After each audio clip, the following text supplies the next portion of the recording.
శనార్థులు ఎట్లున్నారు నిమ్మలమేగా ఇవాళ ముచ్చట్ల సంగతి అంటారా అయ్య మరి అసెంబ్లీలో తడాక నడిచింది కొట్లాట ఇక నిన్నటితో పోలిస్తే ఇక జర నిదానంగానే జరిగింది కానీ ఇక మరి ఆ ముచ్చట తర్వాత ఇవాళ సేవలాల్ జయంతి ఇక మరి మొత్తం మీద బిడ్డలందరికైతే ఇక మంచి ఏదైతే అవకాశాలు కల్పించిన అని చెప్పి హామీ ఇస్తా ఉన్నాడు ఇటు రేవంత్ రెడ్డి సారు ఇక మరి అటెన్గా మన అందరికి తెలిసిన విషయమే సీఎం సీటు కోసం ఇక లొల్లా మామూలు లొల్లా ఇక సీఎం అంటే ఎట్లుంటో చెప్పుండ్రి ఇక మరి ఆ తర్వాత లోకేశం సార్ ఏమంటున్నాడు మంత్రులందరికీ కొత్త పేర్లు పెట్టిండు ఇక మరి ఇగో ఇట్లా చాలా ముచ్చట్లు ఉన్నాయి మరి అరుచుకుందాముండా మన రచ్చ వార్తలు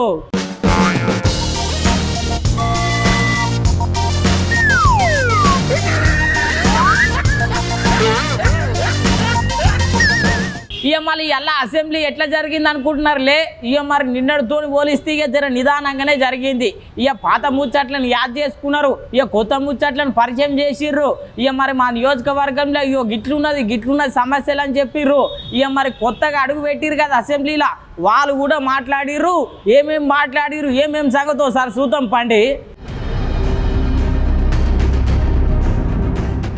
ఎన్నో రోజుల సంధి రసవత్తరంగా కొనసాగుతున్న అసెంబ్లీ సమావేశాలు ఇలా నిమ్మలంగా నడిచిన యుల్లో ఇక మొదలు స్పీకర్ సార్ పల్లా రాజేశ్వర్ రెడ్డి సార్కు పాలు పంచుకోనికి అవకాశం ఇచ్చిండు ఏం మాట్లాడిండో ఒకసారి వినుండ్రి మిగతా ఏదైనా ఆపైనా కూడా ఈ యొక్క పాల ఉత్పత్తిదారులకు సంబంధించిన బకాయిలని వెంటనే చెల్లించాల్సిందిగా మీ ద్వారా వ్యవసాయ శాఖ మంత్రిని కోరుతున్నాను ఇన్నర్ గదుల్లో చాలా మంది పాలదంద చేసేటోళ్ళు ఆగమయ్యిర్రు వాళ్ళ పాలదంద బిల్లులన్నీ రిలీజ్ చేయాలని చెప్పి కోరిండు అటెన్క కడియం సిఆర్ సార్ లేచి హామీలు 100% అమలు చేస్తారా లేదా అంటే చిన్న ముఖ్యమంత్రి ఓ గీ తీర్ల కుల్ల సమాధానం ఇచ్చిండు నాకేమీ భేషజాలు లేవు మాకేమీ వేరే ఆలోచన లేదు ఉన్న ఆదాయం ఎంత ఖర్చు ఇంత దీనికోసం ఈ స్కీమ్స్ ఉన్నాయి ఈ శాలరీస్ ఉన్నాయి ఈ డెట్ సర్వీస్ ఇంత ఉంది దీనికోసం ఇంత ఖర్చు పెట్టాలా మొత్తం యాన్యువల్ ఫైనాన్షియల్ స్టేట్మెంట్ని మేము ముందు ఉంచాము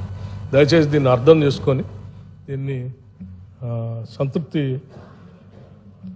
పడ్డారని నేను అనుకుంటున్నాను ఏకగ్రీవంగా దీన్ని అభినందిస్తారని నేను అనుకుంటున్నాను ఇన్నర్ గదుల్లో సారు ముచ్చట మంచిగా నిమ్మలంగా నిదానంగా చెప్పిండు అటెన్క కడియం సిఆర్ సార్ లేచి మేమిచ్చిన ఉద్యోగాలకే మీరు నియామక పత్రాలు ఇస్తున్నారు గిదెక్కడి కథ అని అడిగితే మళ్ళీ మీ అకౌంట్లోనే వేసుకుంటున్నారు మీ పార్టీదే ముచ్చట చెప్తున్నారు గిదెక్కడి కథ అని అడిగితే మొత్తం ఆగం చేస్తున్నారు అని చెప్పి చెప్పుకొచ్చిండు సారు ఒక్క నోటిఫికేషన్ ఇంతవరకు ఇవ్వలేదు ఇవ్వకుండానే ఈ ఉద్యోగాలని కాంగ్రెస్ పార్టీ ఇచ్చినట్టుగా మీ అకౌంట్లో వేసుకుంటున్నారు ఇన్నర్ గదుల్లో గీ ముచ్చటకే పొన్నం సార్ ఇగో గీ తీర్ర సమాధానం ఇచ్చిండు శ్రీహరి గారు గౌరవ మాట్లాడినటువంటి భాషకు సంబంధించి వారు అన్నటువంటి మేము ఎక్కడ కూడా ప్రభుత్వంలో ఇప్పుడు మీ 2 నెలల ఎందుకు సార్ ఇప్పుడు 2 నెలలనే నోటిఫికేషన్ వేయలే Telangana state public service commission వేసినాము Telangana state public service commission నియమించింది ప్రభుత్వము నోటిఫికేషన్ల ప్రక్రియ కొనసాగుతుంది నోటిఫికేషన్ ఉద్యోగం వేస్తూ ఓపిక పట్టండి మీ ఉద్యోగాలు వేయని ఉద్యోగాలు వేరేటోళ్ళకి రావాలనుకుంటే ఎట్లా అధ్యక్ష తప్పకుండా ఉద్యోగాలు ఇస్తాం మీ ఉద్యోగాలు వేయడానికి వేరేటోళ్ళకు ఉద్యోగాలు రావాలనుకుంటే ఎట్లా అనేటువంటి మాటని ఈ సందర్భంగా జ్ఞాపకం చేస్తాం ఇన్నర్ గదుల్లో పొన్నం ప్రభాకర్ సార్ మాటలు కాంగ్రెస్ పార్టీని ఒక్క మాట కూడా అందిస్తలేడు అటెన్క కడియం సిఆర్ సార్కి రేవంత్ సార్కి నడుమున్న మంచి సంబంధం చెప్పుకొచ్చిర్రు నా జూనియర్ రేవంత్ అని చెప్పి ఓ గీ తీర్ర యాద్ చేసుకున్నాడు కడియం సిఆర్ సారు మా పార్టీ ఏమని అనుకొని ఆ పార్టీ ఏమని అనుకొని నేను ఒక మాట మాత్రం చెప్పాలనుకుంటున్నాను నేను ప్రస్తుత ముఖ్యమంత్రి రేవంత్ రెడ్డి గారు పూర్వాశ్రమంలో మేము ఒకటే స్కూల్లో చదువుకున్నాం సార్ నేను సీనియర్ స్టూడెంట్ సార్ ఆయన జూనియర్ స్టూడెంట్ సార్ ఆయన ముఖ్యమంత్రిగా ఉండాలని మాత్రము నాకు మనసు నిండా ఉన్నది సార్ కానీ రేవంత్ రెడ్డి గారు కొంచెం మీ వాళ్ళతో జాగ్రత్తగా ఉండండి ఇంటుంటే మస్తు అనిపించిందిలే ఇద్దరు ఒకటే తాన చదువుకున్నారు ఇప్పుడు మళ్ళా ఒకటే అసెంబ్లీలో ఇద్దరు ఉన్నారు ఇక మీరు సూపర్ సారు ఎంతో మందికి ఆదర్శము అటెన్క అసెంబ్లీలో కొత్తగా అడుగు పెట్టిన వాళ్ళకు అవకాశం ఇచ్చిండు స్పీకర్ సారు ఇక తర్వాత లేచి ఒక్కొక్క ఎమ్మెల్యే మస్తు సమస్యలు చెప్పుకొచ్చిండ్రు ఆనాడు కాంగ్రెస్ హయాంలో కట్టిన కడెం ప్రాజెక్ట్ మరి ఇప్పటి వరకు కూడా దాని యొక్క మరమ్మతులకి ఎలాంటి నోచుకోలేదు మరి ఆనాటి ఐటీ శాఖ మంత్రివర్యులు తారక రామారావు గారికి ఆ కడెం ప్రాజెక్ట్ ఎక్కడుంటో తెలియనటువంటి పరిస్థితి 2 సార్లు తిగడానికైనా కనీసం గ్రీసుకు కూడా డబ్బులు పెట్టిన పరిస్థితి ఈసారి గౌరవ ముఖ్యమంత్రి మరి మొట్టమొదటిసారిగా మా ప్రాంతానికి రావడం, మరి మా ప్రాంతం నుంచే అభివృద్ధికి శ్రీకారం చుట్టడం, ముఖ్యమంత్రి గారికి హృదయపూర్వకంగా ఉమ్మడి ఆదిలాబాద్ జిల్లా పక్షాన కానపురి ప్రజల పక్షాన ధన్యవాదాలు తెలియజేస్తున్నా అధ్యక్ష. నేను డాక్టర్ కాబట్టి అధ్యక్ష ఒకటే, అక్కడ మాకు స్టాఫ్ అనేది చాలా తక్కువ ఉంది అధ్యక్ష.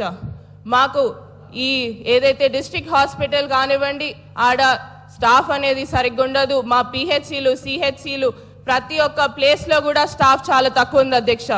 ఆ స్టాఫ్ కోసం అని కూడా మా హెల్త్ మినిస్టర్ వర్యుని దామోదర్ రాజనరసింహ గారిని మరొకసారి కోరడం జరుగుతుంది. ఇట్లా నిదానంగా నిమ్మలంగా నడిచిందుల్లో అసెంబ్లీ రోజు ఇట్లనే నడిస్తే మస్తు ఉంటుంది మరి. ఇవాళ బంజారీల భగవంతుడైనటువంటి సేవలాల్ జయంతి జరిగిందుల్లో రాష్ట్ర ప్రభుత్వం అయితే ఇక ఘనంగా నిర్వహించింది. మరి సీఎం రేవంత్ రెడ్డి సార్ పాల్గొన్నాడు. ఇక వరాల జల్లు కురిపించిండు. ఇక మరి బంజారా బిడ్డలకు ఎన్నో అవకాశాలు ఇస్తున్నాం కాంగ్రెస్ పార్టీలు అని చెప్పుకొస్తున్నాడు. ఇక మరి సూతం పండి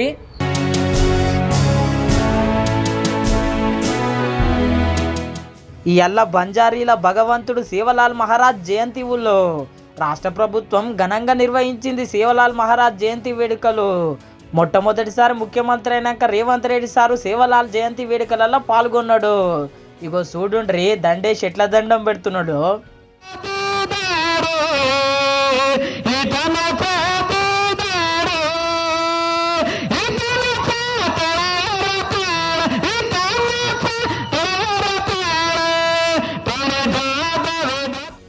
చూసిరు కదా, అటెన్క ప్రత్యేక పూజలలో పాల్గొన్నాడు. అయ్యవార్ల ఆశీర్వాదం తీసుకున్నాడు. పూజ అయిపోయినాక చక్కగా సంస్కృతి సంప్రదాయాలు ఏమేమి ఉన్నాయి అని చెప్పి ఇగో గిట్లా ఎగ్జిబిషన్లో పాల్గొన్నాడు. మంచిగా ఆడి ఏం ముద్దుగా తెలుసుకున్నాడు సారు.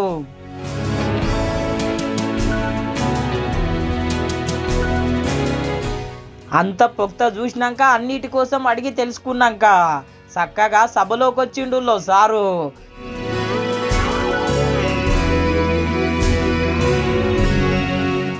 సభలోకి రాగానే రాముల్ సార్ నాయక్ ఇగో గీ తీర్ర సత్కరించిండు సార్ను.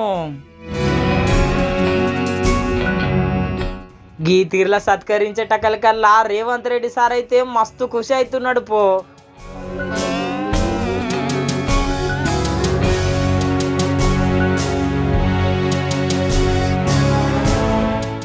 అటెన్క రాముల్ సార్ నాయక్ మాట్లాడిండు. సెలవు దినంగా ఈరోజు ప్రకటించినందుకు చాలా ధన్యవాదాలు సారు, ఓ సీఎం సారు అని చెప్పి గీ తీర్ల కృతజ్ఞతలు తెలిపిండు. సంవత్సరాలలో లేని 40 సంవత్సరాల నుండి మాకు ప్రభుత్వ సెలవు దినంగా ప్రకటించాలని ఎన్నో రోజుల నుంచి డిమాండ్ ఉంటే ఆ డిమాండ్ నెరవేర్చిన ముఖ్యమంత్రి గారికి మీ తరపున, బంజారాల తరపున, మా సంసద సభ్యుల తరపున ధన్యవాదాలు తెలుపుతున్నాను. కాదుల్లో సంతు సేవలాల్ మహారాజ్ ఫోటోని పైసల మీద ముద్రించాలని చెప్పి రేవంత్ రెడ్డి సార్కు గీ తీర్ల విన్నవించుకున్నాడు. సేవలాల్ మహారాజ్ కాయిన్ మీద 100 రూపాయల కాయిన్ మీద ఆయన ఫోటో ముద్రించాలంటే ముఖ్యమంత్రి గారు ఒకటే మాట చెప్పారు, రేపు దేశ ప్రధాని మంత్రికి ఉత్తరం రాస్తా, నీకు 100కు 100% సపోర్ట్ చేస్తా. నెరగదుల్లో రేవంత్ రెడ్డి సార్ గుట్ట సై అన్నాడంట. ప్రధానమంత్రికి గుట్ట లేఖ రాస్తా అని చెప్పిండంట. అటెన్క మంత్రి కోమటిరెడ్డి వెంకటరెడ్డి సార్ మాట్లాడిండు. బంజారీల గొప్పతనం చెప్పుకొచ్చిండు. ఒకసారి ఈనుండ్రి. సంత్ సేవాలాల్ గారు బంజారాలకు ఆరాధ్య దైవంగా మీ అందరినీ మంచి బాటలో నడిపిస్తూ మీరు చేసే మిమ్మల్ని సన్మార్గంలో పెట్టడానికి ఆ కాలంలో వారు చేసే ప్రయత్నం కానీ, మీ స్వేచ్ఛ కోసం మీరు చదువుకోవాలని, మీ కోరికలు నెరవేరాలని హైదరాబాద్ లాంటి బంజారా లాంటి ప్రాంతానికి తీసుకొచ్చి పోరాటం చేసిన మహారాజు ఆయన. అలాంటి నాయకునికి ఈరోజు మీ అందరూ కూడా ఒకటే విజ్ఞప్తి చేస్తున్నాం, బంజారా వాళ్ళంటే కష్టానికి మారుపేరు. ఇన్నరు కదా, గంత గొప్ప చరిత్ర ఉన్నది మరి బంజారా హిల్స్ కు. అటెన్క ముఖ్యమంత్రి సారు ముద్దుగా మాట్లాడిండు. ఈ కార్యక్రమంలో పాల్గొనడం అంటే, బంజారా సోదరులను కలవడం అంటే కాంగ్రెస్ కుటుంబ సభ్యులను కలుసుకున్న ఆనందం. ఇందిరమ్మ రాజ్యం వచ్చిందే బంజారాల కోసం. ఇందిరమ్మ రాజ్యం తెచ్చిందే ఈ బంజారా సోదరులు అని చెప్పి నేను ఈ సందర్భంగా తెలియజేస్తున్నా. నరగదుల్లో సారు మాటలు సభ మొత్తం ఖుషి అయిపోయింది.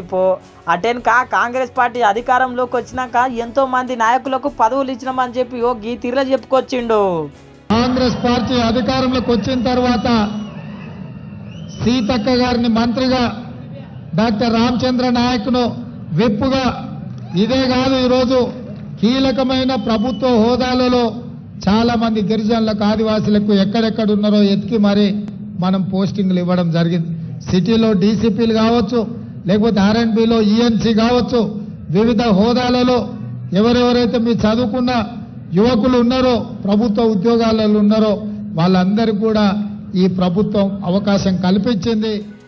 అంతేకాదు ముఖ్యమైన నాయకులు అందరూ వచ్చి దేవుని దినం రోజు సెలవు ప్రకటించాలని చెప్తే ఎంబడేవో గిట్లా సెలవు ప్రకటించిన అని చెప్పి చెప్పుకొచ్చిండు ముఖ్యమంత్రి సారు. ఇదే కాకుండా మా బాలు నాయక్, మా ఎమ్మెల్యేలు అందరూ వచ్చి శ్రీ సంత్ సేవాలాల్ జయంతి సందర్భంగా మాకు ఆప్షనల్ హాలిడే ఇవ్వాలి సార్, మా దేవుడు, మేమందరం కూడా ఈ కార్యక్రమాలు జరుపుకోవాలంటే మీరు సహకరించాలి అని చెప్పిండు. అందుకే తక్షణమే ఒక్క నిమిషం కూడా ఆలోచన చేయకుండా సంత్ సేవాలాల్ జయంతిని ఆప్షనల్ హాలిడే కింద రాష్ట్ర ప్రభుత్వం నిర్ణయం తీసుకున్నది. ఇన్నరగదుల్లో మొత్తం మీద అయితే సారు వరాల జల్లు కురిపించిండు. అటెన్కా పాత గవర్నమెంట్ పంచాయతీల కోసం చెప్పిండు ముచ్చట, ఒకసారి ఇనుండ్రి. గత ప్రభుత్వం తండాలన్నిటినీ గ్రామ పంచాయతీలు చేసినామని అంటారు. సంతోషమైన గ్రామ పంచాయతీ చేసిరు, బాగానే ఉంది. నిధులన్నీ ఇచ్చిండ్రు, కనీసం ఆ ఊర్లో గ్రామ పంచాయతీ బిల్డింగ్ ఉందా, పోనీ ఆ గ్రామ పంచాయతీ పోవడానికి రోడ్డు అన్న ఉందా సరిగ్గా అని నేను అడుగుతున్నా. అందుకే ఈరోజు సంత్ సేవాలాల్ గారి జయంతి సందర్భంగా గ్రామ పంచాయతీలుగా ప్రకటించిన అన్ని తండాలకు బీటీ రోడ్లను వేసే బాధ్యత మా ప్రభుత్వం తీసుకుంటుంది. ఎందుకంటే చాలా తండాలలో యువకులు చదువుకున్నారు, ఉద్యోగాలు ఉపాధిలో పైకి వచ్చిండ్రు, వాళ్ళు కార్లు కొనుక్కొని సొంత తండకు పోవాలంటే రోడ్డు లేక ఇబ్బంది పడుతుండ్రు. మీరు బరాబర్ మీ తాండలకు పోనికే మీకు బీటీ రోడ్లను వేసే బాధ్యత మా ప్రభుత్వం తీసుకుంటుందని చెప్పి నేను సందర్భంగా తెలియజేస్తున్నాను. ఇన్నరు కదా, రోడ్లు మొత్తం వేయిస్తాం, గ్రామ పంచాయతీలు మొత్తం నిర్మిస్తాం అని చెప్పుకొస్తున్నాడు సారు. ఇదే తీరులా కష్టపడండి సారు, తెలంగాణ రాష్ట్రంలో ఎటువంటి బాధలు ఉండయి.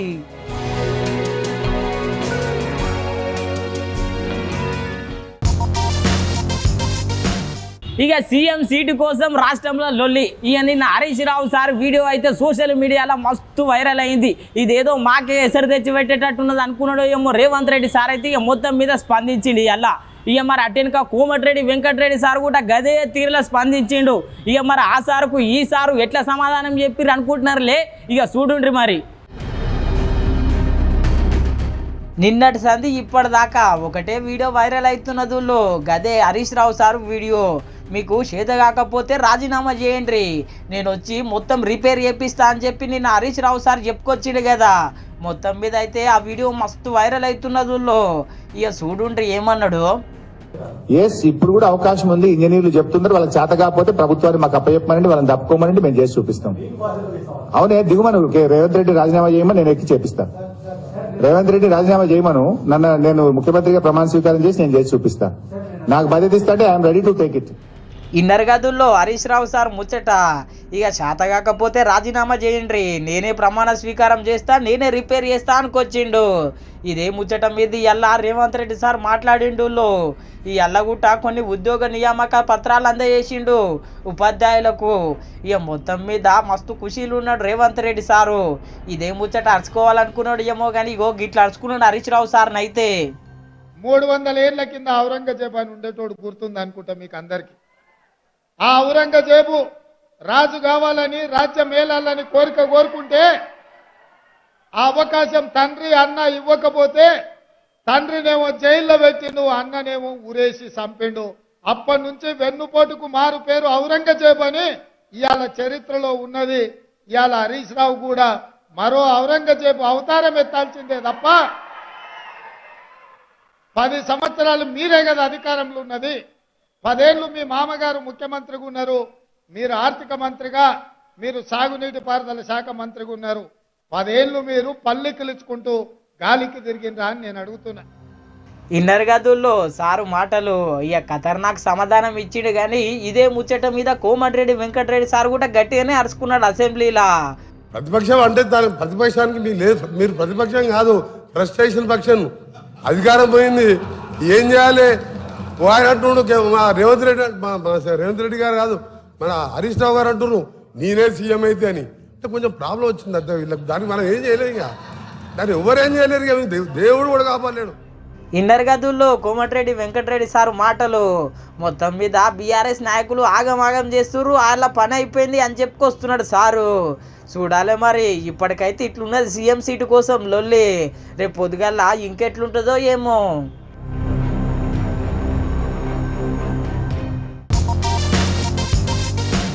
ఇక మంత్రులందరికీ ఉన్న పేర్లు మనందరికి తెలిసిన విషయమే. కానీ నారా లోకేశం సార్ అయితే కొత్త పేర్లు పెట్టిండు. మామూలు పేర్లా ఇంటే మస్తు పరిశాన్ అవుతారు. మరి ఒకసారి ఇన్నుండ్రి.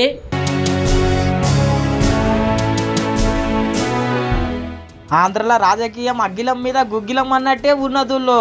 షర్మిలమ్మ అయితే అన్నను ఆపకుండా అరుచుకుంటున్నది. చంద్రబాబు సార్ అయితే శంగు నెగురుకుంటూ నడుచుకుంటూ వచ్చి జగనాల్ సార్ను గట్టిగా అరుచుకుంటున్నాడు. పవన్ కళ్యాణ్ సార్ అయితే పవర్ఫుల్ డైలాగులు కొడుతున్నాడు. ఇక మరి వీలే ఇట్లుంటే నేనేమన్నా తక్కువ అనుకున్నాడో ఏమో. లోకేశం సార్ కూడా గట్టిగానే అరుచుకుంటున్నాడు. ఒకసారి ఇనుండ్రి. ముఖ్యమంత్రి జగన్ ఒక 420,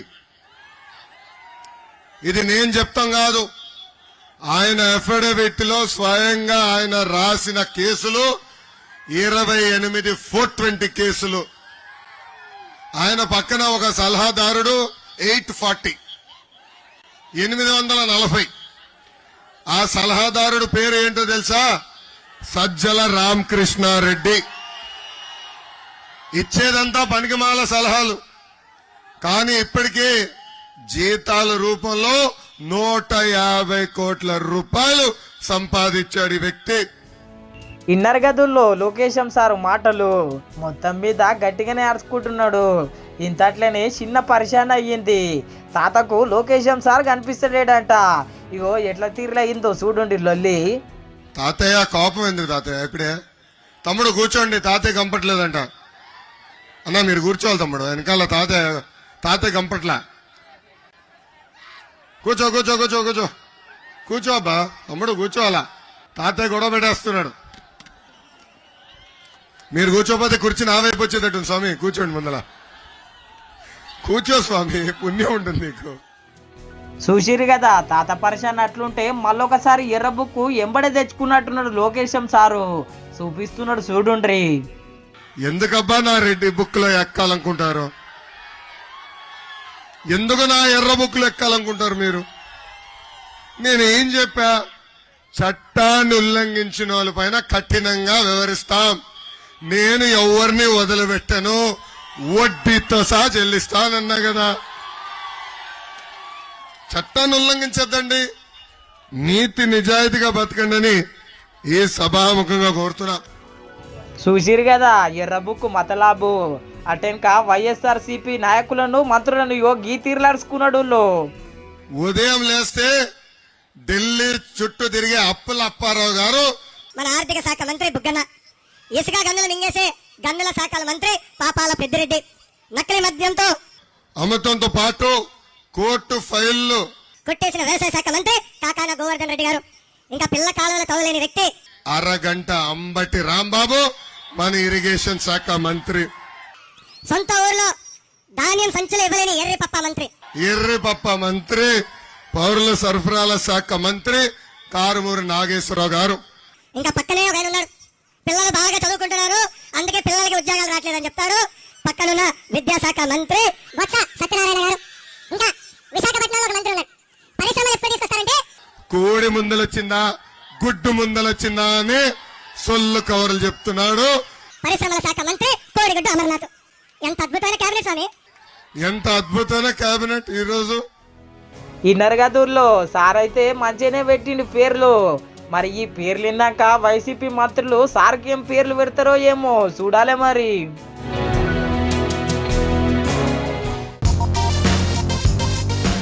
ఇక భారతదేశంలో మానవత్వం బతుకున్నదా లేదా అనే సమయంలో ఆర్మీ వాళ్ళు అయితే మంచిగా ముద్దు కాదుకున్నారు.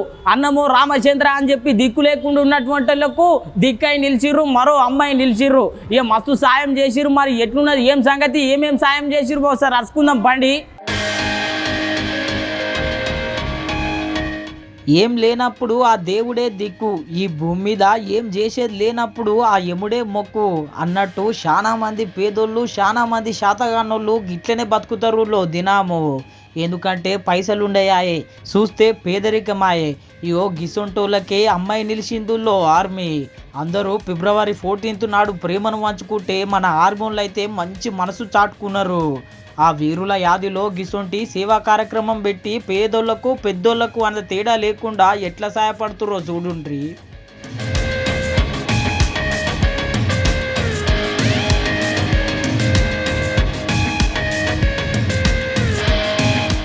చూసిరు కదా, కాలు లేనోళ్లకు కాలై నడిపించుకొస్తున్నారు, శాతగానోళ్లకు కార్లలో తీసుకొచ్చి సాయపడుతున్నారు. ఇట్లా మస్తు సాయం చేసిర్రు మన ఆర్మోళ్ళు. ఏం శాతగానోళ్లకు వీల్ చైర్లు ఇచ్చిర్రు. పాపం పని లేక పరిస్థితులలో ఆగమాగం ఉంటే కుట్టు మిషన్లు ఇచ్చి సాయపడ్డరు. కుట్టు మిషన్ ఇచ్చినందుకు ఈ అమ్మ ఎంత సంతోషపడుతున్నదో చూడుండ్రి.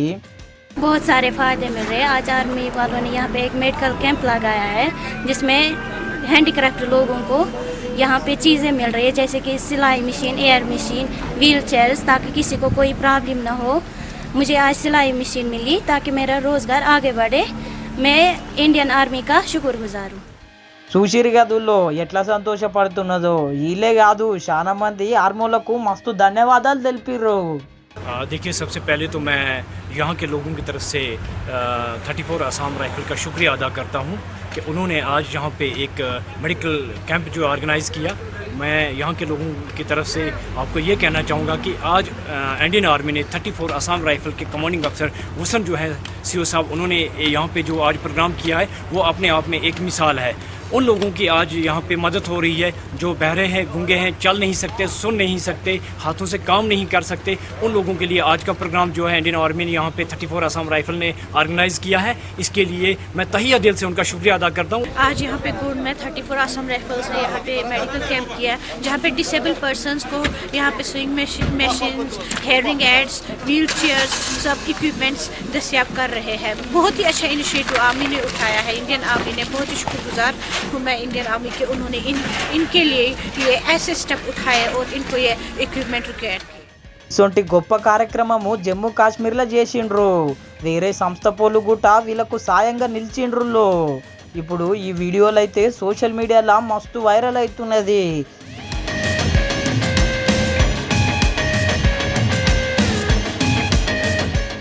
ఈ వీడియోలు చూసిన వాళ్ళందరూ ఒకటే ఒకటి చెప్తున్నారు, జై జవాన్ జై కిసాన్ అని.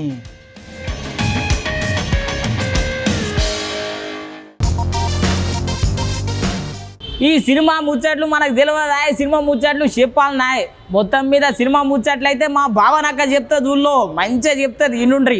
ఇవాళ సినిమా ముచ్చట్లు అంటారా, వాలంటైన్స్ డే సందర్భంగా టిల్లు స్క్వాడ్ మూవీ ట్రైలర్ అయితే రిలీజ్ చేసేశారు. టిల్లు పార్ట్ 1లో సిద్ధు జొన్నలగడ్డ గారి పాత్ర ఎంత సక్సెస్ ఇచ్చిందో, టిల్లు స్క్వాడ్ సినిమాలో కూడా అనుపమ గారి పాత్ర కూడా మంచి కెమిస్ట్రీతో సిద్ధుతో జంట చేస్తున్నారు. సో మనకి పార్ట్ 1 రాధిక గారి పాత్ర కూడా చాలానే హిట్ ఇచ్చింది మరి. సో అయితే టిల్లు స్క్వాడ్ సినిమాలో అనుపమ పరమేశ్వర్ గారి పాత్ర కాస్త కెమిస్ట్రీ, సిద్ధుతో మంచి కెమిస్ట్రీతో అయితే కాస్త రొమాంటిక్ సీన్స్ కూడా కనిపిస్తున్నాయి.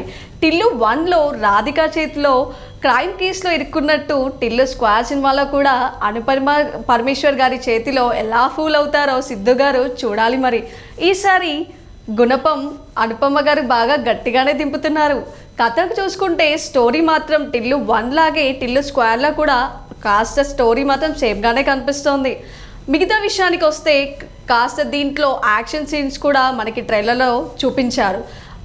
1 ఇయర్ నుంచి పోస్ట్పోన్ అవుతూ వస్తున్న టిల్లు స్క్వాడ్ సినిమా మార్చి 29న రిలీజ్ చేస్తున్నామంటూ సితారా ఎంటర్టైన్మెంట్ అఫీషియల్ డేట్ అయితే అనౌన్స్ చేసేశారు. నో క్యాప్షన్, ఓన్లీ యాక్షన్ అంటూ టిల్లు స్క్వాడ్ మూవీ ఎలాంటి పెద్ద హిట్ ఇస్తుందో చూడాలి మరి. సో నేనైతే మార్చ్ 29 ఎప్పుడు వస్తుందా అని అయితే ఈగల్గా వెయిట్ చేస్తున్నాను. So I'm very happy to announce from Sitara entertainment నుంచి ఈ అనౌన్స్మెంట్ అయితే ఒక మంచి గుడ్ న్యూస్ అని చెప్పుకోవచ్చు.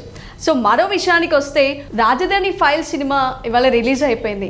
ఈ సినిమా విషయానికి వస్తే చాలా హాట్ సీన్స్ అయితే చాలానే ఉన్నాయి. ఈ సినిమా గురించి వైజాగ్లో జిల్లా కలెక్టర్ ఆదేశాల మేరకు ఈ సినిమాని మధ్యలోనే ఆపేశారంటూ కొన్ని వార్తలు కూడా చూసాం. అయితే అమరావతి గురించి, అమరావతి రాజధాని గురించి రైతులు వాళ్ళ భూములని ధ్యానం చేసినట్టు కళ్ళకు కట్టినట్టుగా చిత్రీకరించారు. దీనికి సంబంధించిన కథ మరియు రైతులు ఎలాంటి ఇబ్బందులకు గురవుతున్నారో వాళ్ళ రాజధాని కోసం చేసిన త్యాగాలు కూడా చాలా బాగా చూపించారు. ఈ సినిమా రివ్యూ అయితే బాగానే ఉంది.